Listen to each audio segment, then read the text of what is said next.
ಶ್ರೀಮತಿ ಸುಚಿತ್ರಾ ಸುರೇಂದ್ರ ಹಂದಿ ಸಾಕಣೆಯಲ್ಲಿ ಯಶಸ್ಸು ಪಡೆದ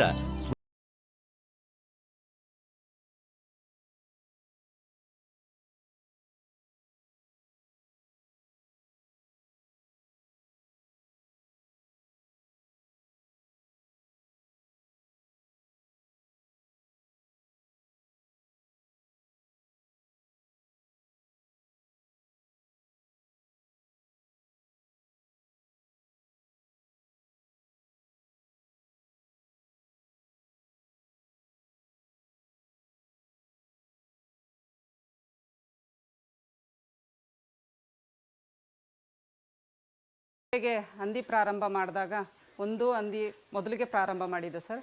ಅದರ ಮೇಲೆ ನಂತರ ಜಾಸ್ತಿ ಮಾಡಬೇಕು ಅಂತ 3 ಹಂದಿ ಮಾಡಿದ್ವಿ. ಅದರಲ್ಲಿ ನಮಗೆ ಹೆಚ್ಚು ಮರಿಗಳನ್ನ ಕೊಡ್ತಾ ಇರಲಿಲ್ಲ. ಆಗ KVKಗೆ ಭೇಟಿ ಕೊಟ್ಟಾಗ KVKಯಿಂದ ನನಗೆ ಅಲ್ಲಿಂದ ಡ್ಯೂರ್ಯಾಕ್ನ ತೊಗೊಂಡು ಬಂದು ಸಾಕಿದ್ವಿ. 3 ಹೆಣ್ಣು 1 ಗಂಡು ಕೊಟ್ಟರು. ಮತ್ತು ಕೂಡಿಗೆ ಫಾರಮಿಂದ ನಾವು ಇದು ಯಾಕ್ಷಿಯರ್ ತಳಿಗಳನ್ನ ತೊಗೊಂಡು ಬಂದ್ವಿ. ಅದರಲ್ಲೂ ಸಹ ನನಗೆ ಮರಿಗಳು ಸ್ವಲ್ಪ ವೀಕ್ ಆಗೋದು, ಬೆಳವಣಿಗೆ ಸಾಕಾಗ್ತಿರ್ಲಿಲ್ಲ. ಹುಟ್ಟಿದ 1 ವಾರದಲ್ಲೇ ಮರಿಗಳೆಲ್ಲ ಸಾಯ್ತಾ ಇತ್ತು. ಹಾಗೆ ನಾವು KVK ಕಾಂಟ್ಯಾಕ್ಟ್ ಮಾಡಿದಾಗ ಅವರು ಒಂದು ಮಾಹಿತಿನ ಹೇಳಿಕೊಟ್ರು. ಈ ಗೂಡನ್ನ ಫಸ್ಟು ಎಲ್ಲ ಹೊಡೆದಾಕಿ ಮತ್ತೆ ಡ್ಯಾನೇಜ್ ಮಾಡಿ ಇದನ್ನೆಲ್ಲ ಹೊಸದಾಗಿ ಮಾಡ್ಕೊಂಡ್ವಿ. ಹೊಸ ಗೂಡು ಮಾಡ್ಕೊಂಡಾಗ ತಳಿಗಳನ್ನ ಜಾಸ್ತಿ ಮಾಡ್ತಾ ಹೋದ್ವಿ. ಹುಟ್ಟಿದ 4 ದಿವಸದಿಂದ 1 ತಿಂಗಳವರೆಗೆ ಕಬ್ಬಿನ ಸಿರಫನ್ನು 1 ಸ್ಪೂನು ಆಹಾರದಲ್ಲಿ ಕೊಡಬೇಕು ಸರ್. 15 ದಿವಸದ ಮರಿಗಳಿಗೆ ನಂತರ ಜಂತು ಹುಳ ಹಾಗೆ ಕ್ಯಾಲ್ಸಿಯಂ ಸಿರಪನ್ನು ಕೊಡ್ತಾ ಇದ್ದೀವಿ. ಹಾಗೆ ಅದರಿಂದ ನಮಗೆ ಮರಿಗಳು ಸಾಯೋದು ಸ್ವಲ್ಪ ಕಡಿಮೆ ಆಗಿದೆ ಮತ್ತು ತೂಕದ ಬೆಳವಣಿಗೆ ಜಾಸ್ತಿ ಬರ್ತಾ ಇದೆ. ನಮಗೆ ಹುಟ್ಟಿದ ಮರಿಗಳಿಗೆ ಒಂದು ಪಾರ್ಟಿಷನ್ ಗೂಡು ಚಿಕ್ಕದಾಗಿ ಮಾಡ್ಕೊಂಡಿರ್ತೀವಿ. ಅದ್ರಾಗೆ 200 ವೋಲ್ಟೇಜ್ ಬಲ್ಬು ಮಳೆಗಾಲದಲ್ಲಿ ಚಳಿಗಾಲದಲ್ಲಿ ವೋಲ್ಟೇಜ್ ಶಕ್ತಿ ಅದರದ್ದು ಹಾಕೋದ್ರಿಂದ ಅವಕ್ಕೆ ಸ್ವಲ್ಪ ಚಳಿ ಕಡಿಮೆ ಆಗೋದ್ರಿಂದ ಮರಿಗಳು ಸಾಯೋದು ಕಡಿಮೆ ಆಗುತ್ತೆ. ಗಂಡು ಮರಿಗಳನ್ನು ಹೆಚ್ಚು ಬೆಳವಣಿಗೆಗಾಗಿ ಹಾಗೆ ಗುಣಮಟ್ಟದ ಮಾಂಸಕ್ಕಾಗಿ ವೈಜ್ಞಾನಿಕವಾಗಿ ಕಸಿ ಮಾಡುತ್ತಿದ್ದೇವೆ. ಮೊದಲು ನಾವು ಅಷ್ಟು ಸ್ವಚ್ಛತೆ ಬಗ್ಗೆ ಗಮನ ಕೊಟ್ಟಿರಲಿಲ್ಲ. ಇವಾಗ ನಮಗೆ ಡಾಕ್ಟರ್ ಸಂಪರ್ಕದಿಂದ ಕಾಂಕ್ರೀಟ್ ನೆಲ ಮಾಡಿ ಸ್ವಚ್ಛತೆಯನ್ನು ಜಾಸ್ತಿ ಹೆಚ್ಚು ಮಾಡಿ ಪೊಟ್ಯಾಷಿಯಂ ದ್ರಾವಣದಿಂದ ಹೆಚ್ಚು ತೊಳೆಯೋದ್ರಿಂದ ಇವಾಗ ನಮಗೆ ಯಾವುದೇ ಕಾಯಿಲೆ ಸಮಸ್ಯೆಗಳು ಕಾಣ್ತಾ ಇಲ್ಲ. ನಾವು ನೀರನ್ನ ಪೈಪ್ ಮುಖಾಂತರನೇ ಶುದ್ಧವಾಗಿ ತೊಳಿತೇವೆ. 2 ಟೈಮ್ ತೊಳಿತೇವೆ.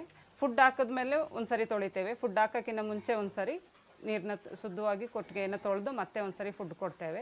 ಕುಡಿಲಿಕ್ಕೆ ಒಳ್ಳೆ ತಿಳಿ ನೀರನ್ನು ಹೆಚ್ಚು ದ್ರಾವಣದಲ್ಲಿ ಕೊಡ್ತೇವೆ.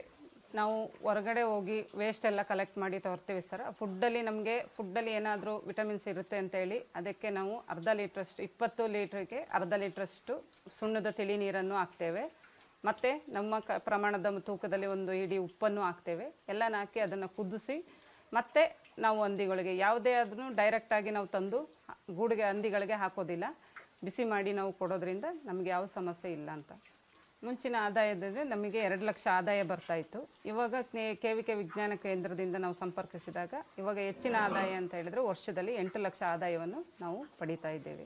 ಗುಣಮಟ್ಟದ ಮರಿಗಳನ್ನು ನಾನು ಹೊರಗಡೆ ಬೆಳವಣಿಗೆ ಮರಿಗಳನ್ನು ಕೊಡ್ತಾ ಇದ್ದೇನೆ ಸರ್. ಹಂದಿ ಸಾಕಾಣಿಕೆಯಿಂದ ನಮಗೆ ಇವತ್ತು ಹೆಚ್ಚಿನ ಆದಾಯ ಮಾಡಿರೋದ್ರಿಂದ ಹೊಸ ಮನೆ ರಚಿಸಿದ್ದೇವೆ. ಹಾಗೆ ನಾನು ಓಡಾಡಲಿಕ್ಕೆ ವ್ಯಾಗನರ್ ಕಾರು, ನನ್ನ ಮಗನಿಗೆ ಒಂದು ಬುಲೆಟ್ ಬೈಕ್ ಕೊಡಿಸಿದ್ದೀವಿ. ಫುಡ್ಡು ಕಲೆಕ್ಟ್ ಮಾಡಲಿಕ್ಕೆ ನಾವು ಆಟೋವನ್ನು ತಗೊಂಡಿದ್ದೇವೆ. ಖುಷಿಯಾಗಿದ್ದೇವೆ. ಹಾಗೆ ನನ್ನ ಮಕ್ಕಳಿಗೂ ಒಳ್ಳೆಯ ವಿದ್ಯಾಭ್ಯಾಸ ಕೊಟ್ಟಿದ್ದೇನೆ ಸರ್. ಇಷ್ಟು ನನಗೆ ಹೆಚ್ಚು ಲಾಭದಾಯಕ ಬರಲಿಕ್ಕೆ KVK ಕೃಷಿ ವಿಜ್ಞಾನ ಕೇಂದ್ರ ಗೋಣಿಗೊಪ್ಪದಿಂದ ಬಂದಂಥ ಮಾಹಿತಿಯಿಂದ ಪಡ್ಕೊಂಡು ನಾನು ಇವತ್ತು ಹೆಚ್ಚು ಖುಷಿಯಾಗಿರೋಕ್ಕೆ ಅವರೇ ಕಾರಣ.